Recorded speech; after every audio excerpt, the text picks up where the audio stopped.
sometimes people talk about cutting off your nose to spite your face, but what feminism does, it tells women to cut off their head to spite a man's face. And this is why they can't keep their ideology straight.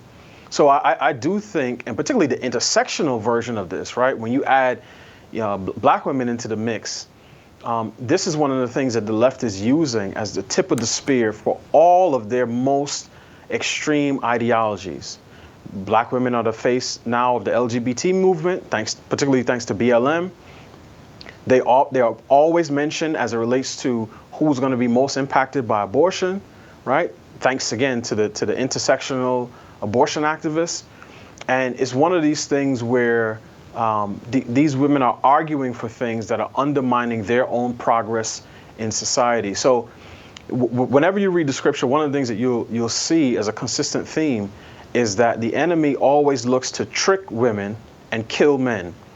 So whether that's with Moses or with Jesus, it's always kill the male child and deceive the woman. Obviously, that started in the garden with the serpent, but you see this coming out more and more even in our current political discourse. It's always the tools of deception and that are targeted towards the women, and then the tools of destruction that are targeted towards the men. And the problem is, Jason, that many of our men have been so feminized that they are falling victim to the same deception. So they don't have the strength, the testicular fortitude to stand up and say, no, I'm not going to let my son wear a dress. I'm sorry, you may be his mother and my wife, but that's not happening in this household.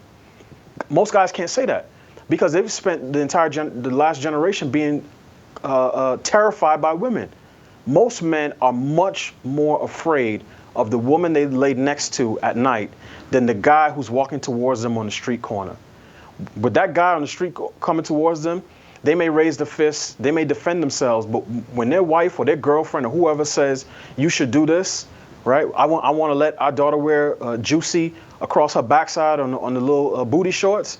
Most guys are not going to raise a voice in opposition because they don't want to be seen as bad people, right? So it's one of these things where people need to stand up, men and women, and begin speaking the truth, because if not, we won't even have a country to fight over in the next generation.